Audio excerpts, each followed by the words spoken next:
Muling gumalaw ang presyo ng produktong petrolyo noong September 30, 2025 matapos ipatupad ng mga kumpanya ng langis ang dagdag presyo sa diesel at kerosene habang bahagyang bawas presyo naman sa gasolina. Umangat ng 90 centavos kada litro ang presyo ng diesel at kerosene, samantalang 20 centavo kada litro ang ibinaba sa gasolina. Ang galaw na ito ay kaugnay ng regular na lingguhang pagsasaayos ng presyo ng petrolyo batay sa paggalaw ng benchmark prices sa pandaigdigang merkado. Sa kabila ng rollback sa gasolina, mas ramdam ang epekto ng taas presyo sa diesel na pangunahing ginagamit ng pampasaherong sasakyan at sa sektor ng agrikultura at industriya.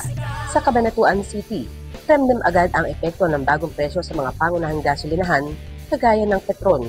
Sa ngayon, ang presyo ng diesel kada litro ay nasa 53 pesos and 30 centavos, 53 pesos and 90 centavos sa extra advance, habang ang pinakamataas na variant o XCS ay 54 pesos and 90 centavos ang kada litro.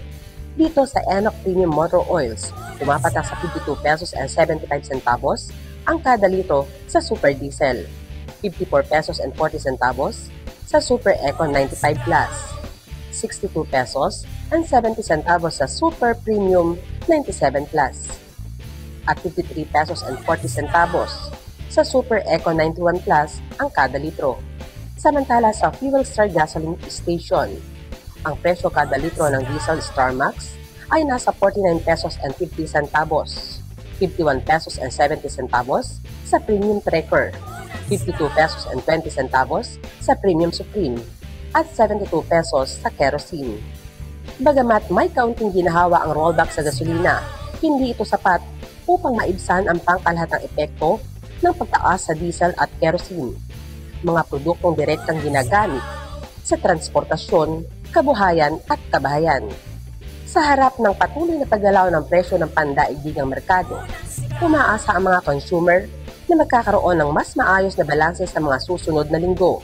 Sa ngayon, mas nagiging mapanuri ang mga motorista sa pagpili ng gasolinahang may abot kayang presyo habang patuloy na binabalanse ang kanilang araw-araw na gastusin.